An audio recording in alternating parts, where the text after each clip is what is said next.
akan lanjutkan pelajaran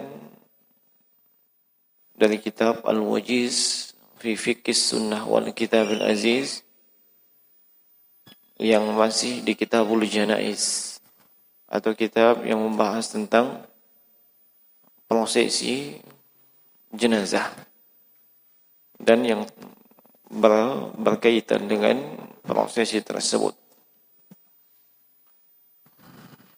Dan di kesempatan yang lalu itu sudah sampai di apa?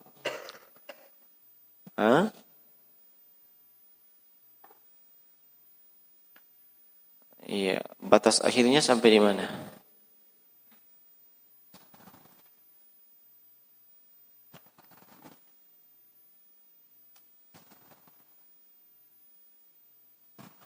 Paling terakhir apa yang disebutkan?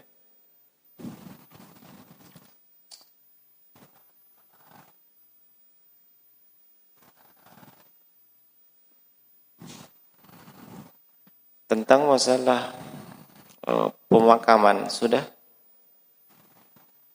Pemakaman, ada yang lengkap catatannya?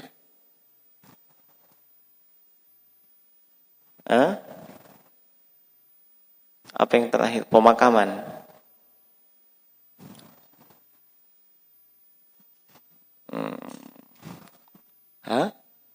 Pemakaman. Kalau tentang tidak bolehnya menguburkan jenazah di waktu-waktu tertentu sudah. Baik, jelas. Al-an sekarang tentang anjuran memperdalam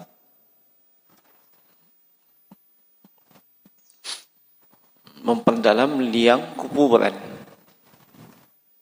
Ya, anjuran memperdalam liang kuburan. Nah, di sini yang punya kitabnya silahkan dilihat, ya, khususnya yang jilid 3 itu, ya, ada pegangannya. Nah, wa yajibu i'makul qabli wa tawsi'uhu wa tahsinuhu. Kalau penulis di sini, beliau mewajibkan, wajib kuburan itu, liang kuburan dikasih dalam, ya, dan kemudian agak longgar, tidak betul-betul pas dengan jenazah. Ya, kalau ukuran fisik manusia berapa senti biasanya lebarnya? 50 ada? 3? Iya, maka kalau misalnya jenazahnya badannya lebarnya 50, jangan pas 50, kasih lebih. Ya. Nah, ini untuk keperluan apa? Orang nanti akan turun untuk memasukkannya ke liang lahat. Nah, dan juga wa tahsinuhu. Iya. Lubangnya itu diperbagus, tidak asal digali. Iya. Kalau perlu betul-betul rata, persegi panjang, ya. Iya, panjang kali lebar. Nah, betul-betul bagus. Nah, ini berdasarkan haditsnya Hisham bin Amir. Iya, sebagaimana diriwayatkan oleh Imam Abu Daud dan At-Tirmizi. Hisham bin Amir mengatakan, "Lamma kana yaumu Uhudin, usiba man usiba minal muslimin wa asaban nasu jirahatun." Iya, kata beliau radhiyallahu anhu, ketika berkecamuk atau selesainya perang Uhud, ya, perang Uhud, ya, maka ketika itu banyak kaum muslimin jadi korban. Ya, ada yang meninggal dan ada yang terluka. Ini ketika perang Uhud, banyak yang jadi korban dari kalangan kaum muslimin. Ada yang meninggal, ada yang terluka. Nah, maka fakulna, kami pun mengatakan, yakni mengadu kepada Rasulullah, ya Rasulullah, al-hafru 'alaina likulli insanin syadidun. Kalau setiap orang masing-masing punya liang kuburan sendiri, ini menyulitkan karena banyak korban. Iya, ini dilaporkan kepada Nabi. Nah, fa kaifa ta'muruna? Maka apa yang kau perintahkan kepada kami? Faqala, iya, maka Nabi bersabda, ihfiru, gali lebih dalam. Ya, gali lebih dalam. Kemudian wa'ausi'u, kasih agak luas, kasih lebar, itu kuburannya. Ya, kasih dalam, kasih luas, wa'amiku, dan lebih dalam lagi. Ya, wa'ahsinu, dikasih bagus cara menggalinya.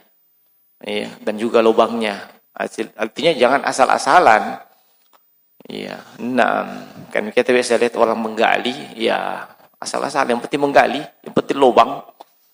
Ya, enggak seperti itu, tapi dikasih bagus. Wa adfinu al-itsnaini was-salasata fil qabri. Setiap lubang ini bisa diisi 2 atau 3 orang. Bisa diisi 2 atau 3 orang. Iya. Naam. Wa qaddimu aktsaruhum Qur'anan, dan prioritaskan, dahulukan orang yang paling banyak hafalan Al-Qur'annya dulu dikuburkan. Iya. Nah, ini paham maksudnya 2-3 orang? Paham ya? Bagaimana pemahaman antum? Ditumpuk? La. Satu lubang. Ya, satu lubang, satu. Tidak ditumpuk, satu, naik lagi satu, naik lagi satu. Kue lapis. Tidak, tapi tak. Nah, itu. Makanya disuruh perdalam, ya, dan dikasih luas, kata Nabi sallallahu alaihi wasallam. Dan yang lebih didahulukan dikubur, dimasukkan ke kuburan itu yang paling banyak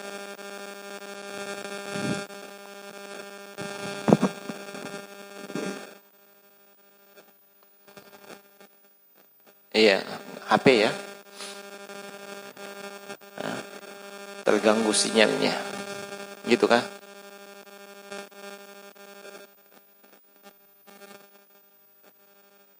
Nah, yang paling dahulu itu dikuburkan yang paling banyak hafalan Al-Qur'annya.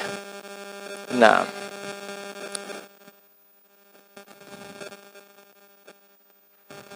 tapi tidak ada yang yang selfie lagi di majelis. Tidak ada gitu.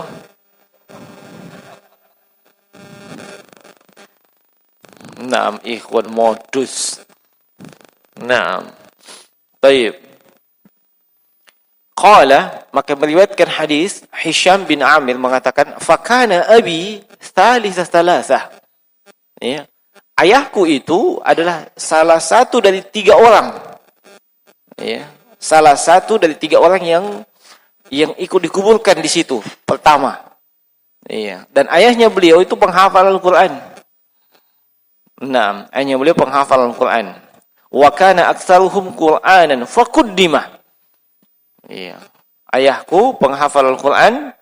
Iya, maka beliau pun lebih didahulukan. Nah, ini hadis adalah hadis yang sahih. Iya, dan dalam hadis ini terdapat anjuran, atau lebih tepatnya kata beliau di sini, dikasih dalam. Ya, jangan asal-asalan digali itu kuburan. Nah, sebab di antara hikmah dalamnya itu kuburan supaya bau daripada jenazah ini tidak keluar dan bisa mengundang binatang untuk menggali jenazah tersebut. Nah, untuk menggali jenazah tersebut. Nah, dari hadits ini juga terdapat sejumlah pelajaran penting selain daripada anjuran untuk memperdalam kuburan. Apa itu? Bolehnya satu liang lahat diisi lebih dari 1 orang. Kalau liangnya itu memungkinkan. Ya. Nah, artinya berbagi tempat di bawah. Tapi bukan ditumpuk. Ya. Nah, bukan ditumpuk satu di atasnya lagi. Ya. Atau kuburan massal. Ya, memang kuburan massal dalam pengertian orang tumpuk-tumpuk begitu saja. Tidak seperti itu maksudnya. Ya, masing-masing punya tempat. Nah, itu boleh. Walaupun belum pernah kita lihat, sudah pernah lihat. Ya. Nah, itu boleh. Dalam hadis ya ada. Nah, kemudian hadis ini juga menunjukkan bahwasanya keutamaan seorang yang menghafal Al-Qur'an.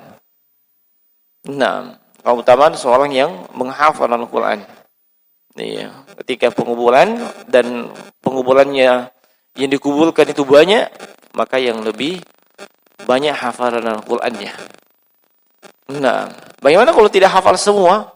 Ya, dilihat siapa yang hafal 3 kul dengan tambah 1 surah. Nah, tentu yang tambah 1 surah duluan. Tahu? Kenapa? Yang sebelahnya cuma 3 kul ji. Nah, baik. Ini. Kemudian wa yajuzu fil qabri al-lahdu wasyaqqu. Di kuburan itu bisa digunakan 2 jenis. Apa yang buka? Saya kasih model pesawat dulu. Model pesawat. Enggak mi? Ya. Nah, bisa 2 model. Lahat dengan asyak. Lahat itu di dalam kuburan, di sisi samping dibuatkan lagi rongga, lubang, ya, itu namanya lahat. Nanti jenazah dimasukkan ke situ, ya, itu namanya lahat. Bukan lubang segi 4 tok, ya. Nah, kalau lubang segi 4 tok, iya. Kemudian di sampingnya pasang digali lagi untuk lahat. Di situ dimasukkan jenazah nantinya, ya, dikasih menghadap. Makanya itulah biasanya di daerah kiblat. Ya, sebab di situ dimasukkan jenazah. Iya, kalau Nabi itu ditutupi di atas setelah beliau dimasukkan ke lahat, di atasnya dengan batu. Kalau kita pakai apa? Papan. Apa enggak sah? Sah. Enggak ada masalah. Nah, jangan juga kaku. Saya mesti pakai batu ya kalau mati, Kak. Mau kok apa mati mau kok? Ya, nah, kalau Nabi begitu. Nah, itu satu, lahat atau syak. Kalau lahat ini digunakan kapan? Kalau kondisi tanah stabil, tidak gampang longsor. Ya. Tidak gampang longsor. Sebab kalau gampang longsor, tertutup nanti lahatnya. Ya. Khususnya di tanah di wilayah yang memang tanahnya basah, becek. Nah. Iya.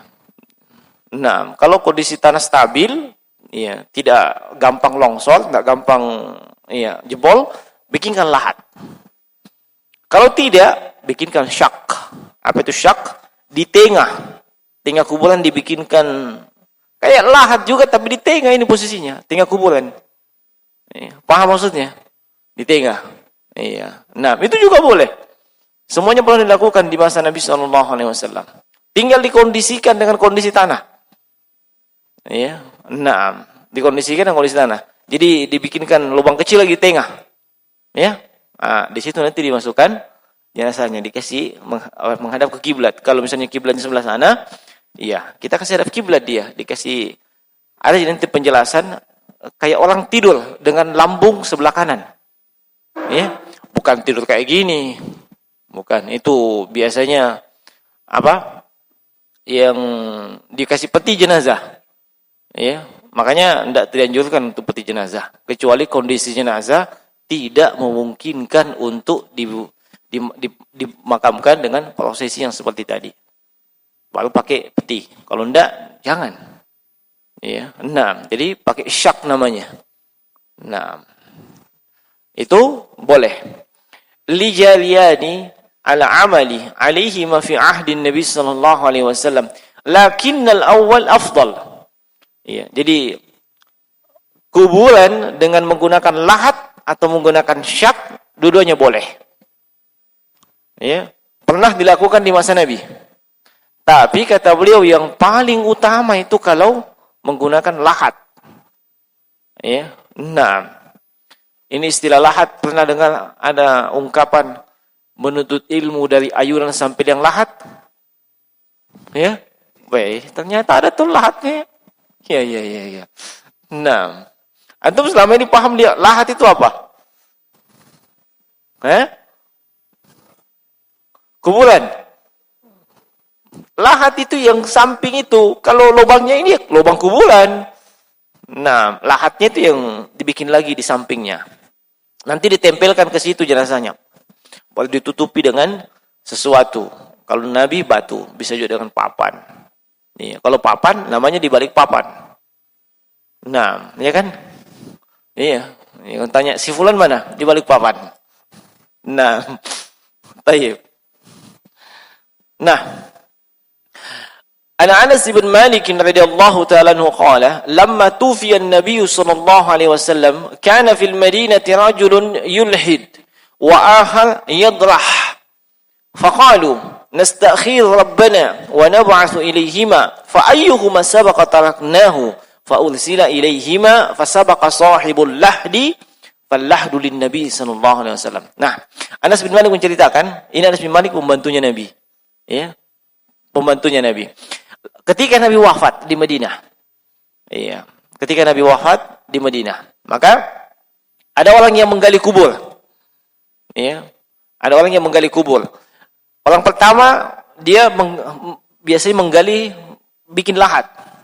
Orang yang kedua biasanya menggali bikin syak. Nah, maka kami pun beristikharah kepada Rabb kami, kata Anas bin Malik, meminta pilihan ya kepada Allah. Nah, kami pun mengutus kedua orang tersebut, disuruh berlomba. Yang mana paling cepat selesai di situ di kubur Nabi dengan pakai model itu. Dan ternyata yang paling cepat selesai itu laki-laki yang menggunakan lahat. Nah, Nabi pun dikuburkan dengan lahat. Iya. Nah, hadits ini juga menunjukkan sama dengan yang tadi. Boleh. Sebab seandainya hanya satu model, maka pasti tidak dibiarkan yang satu bikin kuburan dengan liang kuburan dengan pakai syak.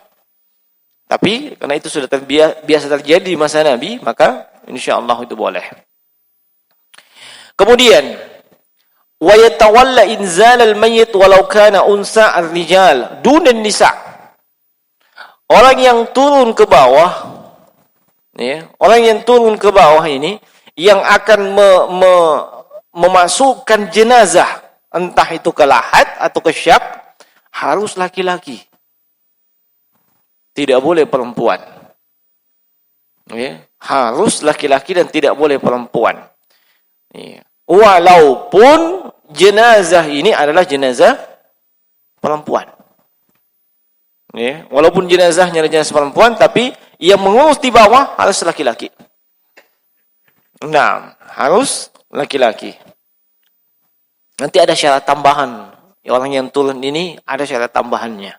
Ya, kayaknya tidak cocok untuk pengantin baru. Nah, tahu lagi. Nah, wa awliya'ul mayyit ahaqqu bi inzalihi li umumi qoulihi ta'ala wa ulul arhami ba'duhum awla ba'din fi kitabillah. Kerabat dan keluarganya jenazah itu lebih diprioritaskan, lebih diutamakan. Yang turun ke bawah, yang siap untuk memasukkan, dia lebih diutamakan. Kenapa? Sebab dalam surah Al-Ahzab ayat yang ke-6 Allah menyebutkan yang artinya ya, dan orang-orang yang memiliki hubungan kekerabatan ya, itu aula, lebih diutamakan ya, antara satu dengan yang lainnya sebagaimana dalam Al-Quran. Nah, ini juga berdasarkan hadits Ali bin Abi Thalib radhiyallahu anhu. Qala, beliau mengatakan, ghasaltu Rasulullah sallallahu alaihi wasallam, fadhahabtu anzuru ma yakunu minal mayyit falam ara syai'an wa kana sallallahu alaihi wasallam tayyiban hayyan wa mayyita. Kata beliau, saya ikut memandikan jenazahnya Nabi. Siapa itu? Ali bin Abi Thalib. Ikut memandikan jenazah Nabi. Maka saya pun memandang jenazah beliau. Ya. Jenazah beliau itu, kata beliau, saya tidak melihat sedikit pun ada celah atau aib pada jenazah beliau. Thayyiban hayyan wa mayitan. Beliau begitu indah, baik ketika hidup maupun ketika sudah jadi jenazah. Naam. Wa wali dafnahu wa ijnabuhu dunan nasi arba'atun. Dan orang-orang ya yang mengurusi jenazahnya Nabi, termasuk menguburkannya, itu keluarganya beliau. Siapa? Arba'ah disebutkan, 4 orang. Ali bin Abi Thalib, Al-Abbas, Al-Fadl, dan Saleh. Khusus Saleh ini mantan budaknya Nabi. Iya, mantan pembantunya Nabi SAW. Iya, ini 4 orang ini yang mengurusi masuknya Nabi ke liang lahat. Waluhi dari Rasulullah SAW lahdan wa nusiba alaihi labinu nasban. Nabi pun dimasukkan ke lahat. Kemudian di atasnya beliau ditutupi dengan ditegakkan labin, batu. Nah, ditutupi dengan batu. Nah, ini Nabi SAW. Wa yajuzu lizauj ayatawalla bi nafsihi dafna zaujatihi. Boleh seorang zauj. Apa itu zauj? Suami. Boleh suami itu ikut menguburkan jenazah istrinya. Boleh. Suami di bawah ya. Nah. Tapi kalau suaminya terlalu terlalu kesedih, jangan. Dan terjadi sesuatu yang tidak bagus. Nah. Tapi kalau ikhwah itu seharusnya dia paham. Kalau sedih, silahkan sedih. Sedih yang sedih sekalipun tidak ada masalah. Asal cuma air mata yang netes. Tidak usah ada kalimat-kalimat yang keluar. Tidak usah juga ada perbuatan kayak mengamuk, tidak terima, salto-salto apa segala macam. Tidak usah. Cukup air mata netes. Nabi pun begitu. Kalau mau sedih-sedih saja. Lisan, kalau perlu kunci tulisan, pakai gembok. Tangan juga, kaki juga. Tidak usah kayak gimana-gimana begitu. Sebab kita sering lihat, apalagi kalau perempuan luar biasa. Bukan cuma nangis. Pokoknya meronta-ronta apalah begitu. Sampai saya bilang, saya bisa salto-salto mungkin itu. Nah, kayak gimana begitu? Sedih, wajar. Kita pasti sedih kehilangan orang kita cintai, wajar. Cuma sesuaikan kesedihan kita dengan tuntunan syariat, itu aja. Kalau sesuai tuntunan syariat, walhamdulillah. Kesedihan kita berbuah pahala. Iya kan? Berbuah pahala. Sebab kalau kita menahan lisan, menahan anggota tubuh, itu namanya sabar. Dan sabar itu pahalanya tanpa batas. Kita dapat musibah tapi dapat pahala. Jangan dapat musibah tambah dosa. Kan tidak bagus. Nah, baik. Kemudian, tadi suami boleh ikut memasukkan jenazah istrinya. Ini berdasarkan hadits Aisyah. Beliau mengatakan, dakhala alayya Rasulullah sallallahu alaihi wasallam fil yaumil ladzi budi'a fihi faqultu wa arasahu faqala wadittu an zalika kana wa ana hayyun fahayyatuki wa dafantuki. Nah, itu istri beliau menceritakan, Aisyah radhiyallahu anha, Nabi pernah masuk suatu hari. Suatu hari Nabi pernah masuk di kamarnya Aisyah. Ketika itu Nabi sudah agak kayak pusing-pusing kepalanya. Ya. Lalu beliau mengatakan, saya berharap ya, kalau misalnya saya masih hidup dan engkau meninggal, maka saya yang akan mempersiapkan, mengurusi dan menguburkan jenazahmu. Itu ucapannya beliau kepada Aisyah. Seandainya beliau masih yang duluan meninggal adalah istrinya beliau. Beliau sampaikan itu ke istrinya, saya akan urusi jenazahmu. Nah, ini menunjukkan boleh seorang suami ikut memasukkan jenazah istrinya ke liang pekuburan atau liang lahat. Lakinna dzalika masyrutum bima idza kana lam yata'atil kalailah. Tapi dengan syarat si suami ini ya tidak berhubungan tadi malam. Ya. 6. Kenapa antum aku lihat-lihat? Antum para suami Jina. Apa? Kenapa? Hah?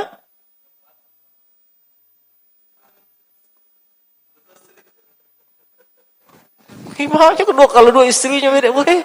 Sampai ke sana pikir. Satu pun dulu pikir. Nah, baik. Jadi kalau misalnya kalau misalnya dua istri aja toh. Iya. Nah, istri pertama meninggal. Ya, otomatis tanya dulu ini suaminya mau ikut, mungkin ambil kelakuan baik. Ya. Nah, dia mau memasukkan jenazah istrinya. Tanya memang, tadi malam lo berhubungan enggak? Ya, mesti jujur. Iya. Nah, sebab Nabi itu tidak turun ke liang lahat, padahal putrinya ini yang dikubur. Itu penyebabnya. Nabi ini pemimpin kaum muslimin, harusnya kan kasih contoh. Begini cara, ya kan? Tapi beliau tidak turun. Dan yang meninggal adalah putri beliau. Justru dia cari sahabat, siapa yang tadi malam tidak berhubungan dengan istrinya. Ada yang katakan, lalu sini. Nah, itu yang masukkan situ. Jadi, tidak sembarangan juga ini. Yang masukkan ke liang lahat. Tidak bilang orang yang orang ke susu, saya pak. Tanya bapak dulu. Tanya bapak dulu. Iya.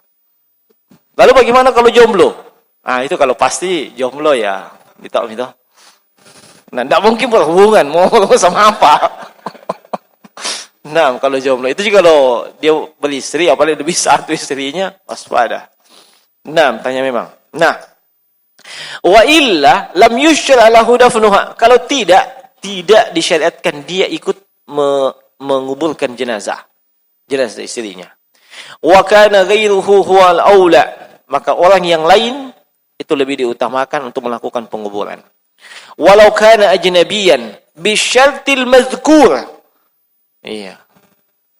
Orang lain itu lebih berhak untuk menguburkan wanita tersebut karena suaminya tadi malam mungkin berhubungan dengan istri yang lain. Nah, orang lain itu yang didahulukan. Tapi dengan syarat yang sama. Dia juga tidak malam sebelumnya tidak berhubungan. Nah, taib, tidak cocok dengan pengantin baru. Nah, taib.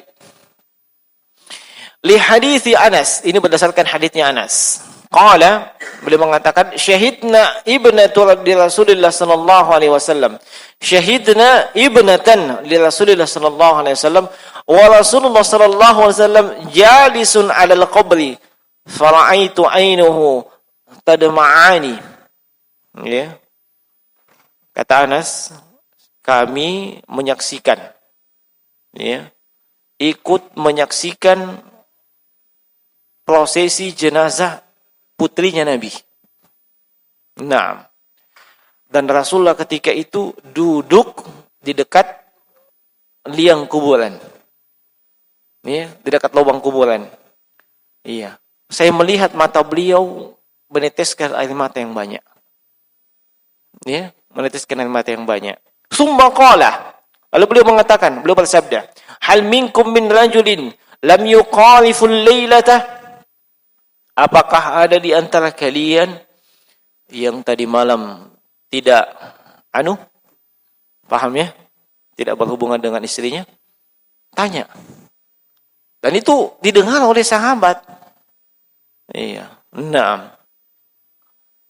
Faqala Abu Talha, maka Abu Talha mengatakan, "Ana ya Rasulullah, saya Rasulullah."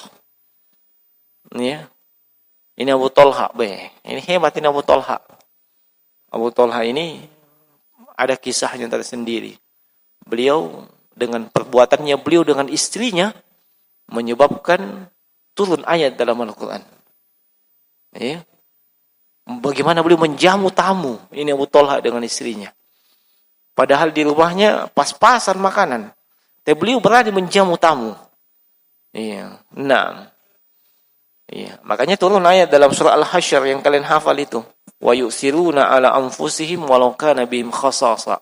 Dia lebih mendahulukan orang lain. Iya. Walaupun di saat bersamaan dia juga butuh sebenarnya.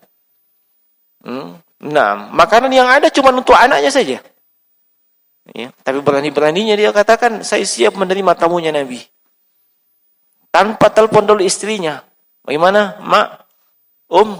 Siapkah di situ? Enggak, langsung siap terima. Ya, istri juga istri soleha. Nah, tak ada bilang, kau itu sok tak terima tamu. Enggak.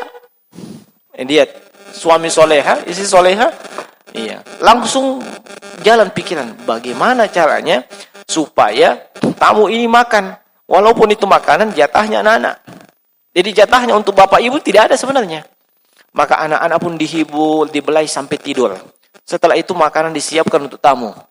Ya, lalu dia pakai acting mati lampu. Ya, nah, kalau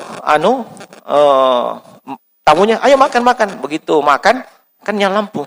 Begitu tamunya melirik kemana-mana, kasih mati lampu. Kayak begini-begini juga kelihatan. Padahal makan. Nah, Masya Allah. Begitu. Itu tidak ada yang lihat itu. Tidak di foto apa segala macam, tidak direkam video, tidak. Justru besok pagi, Nabi tahu itu dari malaikat. Iya. Masya Allah. Allah tertawa melihat perbuatan kalian. Padahal Nabi tidak tahu itu. Nabi tidak tahu. Turun itu ayat. Wa yusuruna lamfusihim walau kana bihim khasasa. Nah, manusia seperti ini jarang. Jarang kita dapatkan di zaman now. Nah, ini Abu Talha.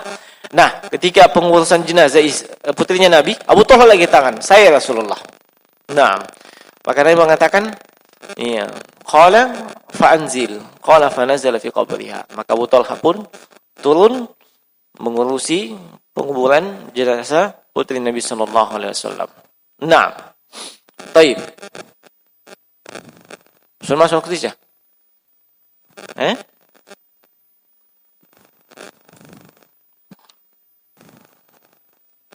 Tambah sedikit ya. Was-sunnatu idkhalul mayyit min muakhirihi al-qabr. Ya, di hadits Abi Ishaq.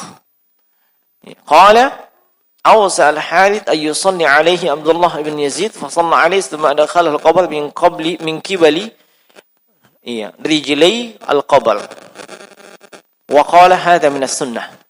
Termasuk sunnah memasukkan jenazah itu, biasanya kan di apa namanya ini, digotong ya namanya, cocok digotong.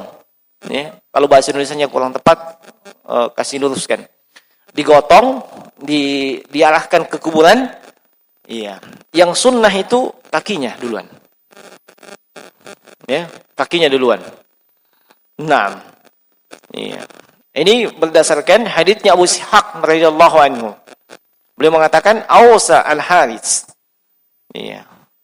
Telah berwasiat kepadaku al-Harits, salah seorang sahabat. Ayyusalli alaihi Abdullah bin Yazid. Supaya kalau dia mati, yang mensolati dia adalah Abdullah bin Yazid. Ini boleh seperti ini, kita berwasiat.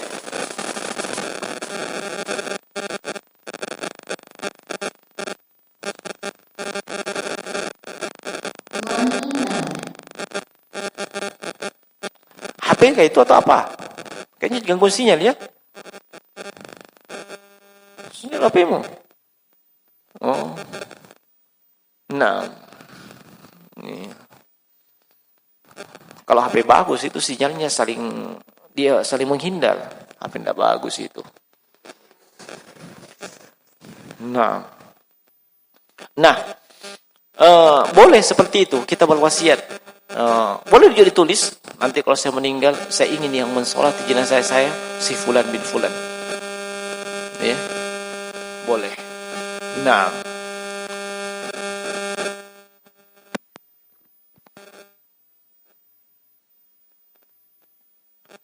taib, boleh. Nah, fasalla alaih, maka beliau pun disolati. Tsumma adakhalahul qabr, dimasukkan ke dalam kubur. Iya. Min qibali rijli al-qabr, dari arah kakinya. Jadi kakinya duluan. Ya. Wa qala, lalu beliau mengatakan, hadza minas sunnah. Ini termasuk sunnah. Nah, termasuk sunnah kaki duluan. Iya, hadits ini hadits yang sahih. Ya, sebagaimana disebutkan oleh Imam Albani dalam Al-Janaiz, Kitabul Janaiz. Nah, biasanya di tengah masyarakat yang mana duluan? Kepala. Oh iya, saya baru ingat kepala. Tapi saya ingat tadi juga kepala. Nah, kepala tidak pernah ada kaki. Ya, bisa juga berwasiat. Kalau saya meninggal nanti tolong dari arah kakinya. Antum bisa menuliskan wasiat. Tolong jangan bacakan yasinan kalau saya meninggal. Tidak ada tahlilan. Ya, tidak ada 40-an, tidak ada potong sapi. Bisa wasiat. Ya, nah, nanti disimpan baik di berangkas itu wasiat toh. Nah, jadi tabel tulis keterangan. Kalau saya meninggal, buka berangkas. Buka berangkas wasiat. Itu boleh kita wasiat seperti itu supaya orang yang mengurusi jenazah kita itu iya betul-betul mengurusinya sesuai dengan tuntunan sunnah. Nah, boleh seperti itu. Baik. Kemudian jenazah wa yaj'alul mayyitu fi qabrihi ala janbihi al-ayman. Jenazah ini di liang lahat itu dibalingkan dengan rusuk atau lambung sebelah kanan. Paham maksudnya? Jadi bukan berbaling kayak gini, tapi berbaling menyamping. Ya, menyamping sebelah kanan. Wa wajhuhu qibalatal qiblatah. Wajahnya menghadap kiblat, ke arah kiblat. Nah, wa ra'suhu wa 'arsuhu wa rijlahu ila al-yaminil qiblah wa yasariha. Kaki kakinya itu di sebelah kanan dan sebelah kirinya kiblat. Wa ala hadza jara amalu ahli Islam min ahdi Rasulillah sallallahu alaihi wa alihi wasallam. Dan inilah yang diamalkan oleh kaum muslimin di masa Rasulullah sallallahu alaihi wasallam. Nah, ila yaumina hadza, sampai dengan zaman kita ini. Wa yaqulul ladzi yad'uhu fi lahdihi. Nah, orang yang masukkan ke jenazah ini ke liang lahat, dia membaca apa? Bismillahi wa ala millati Rasulillah. Ya, itu yang dia baca. Pendek ya. Bismillah wa ala millati Rasulillah. Pendek deh. Gampang ini. Jadi sudah dihafal-hafal memang tadi. Tadi malam tak berhubungan. Ya. Kemudian kalau dia suami boleh, kalau itu istrinya. Dan ini dia baca apa? Bismillahi wa ala millati Rasulillah. Rasulillah wa ala millati. Ini kau sudah belajar bahasa masih salah baris. Ya, ala millati Rasulillah. Naam. Baik. Ini berdasarkan hadits Ibnu Umar, anna Nabi sallallahu alaihi wasallam kana idza wada'a al-mayyita fil qabri qala bismillah wa ala sunnati Rasulillah. Bisa juga wa ala sunnati Rasulillah.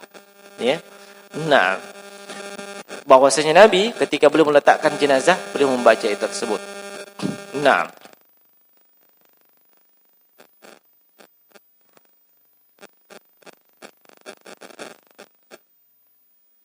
Nah, ini cukup ya. Setelah itu sunnah setelah penguburan jenazah. Setelah jenazah dikuburkan, ada sunnahnya. Tapi ini panjang saya lihat. Ada berapa lembar ini? Oh, 2 lembar lebih ya.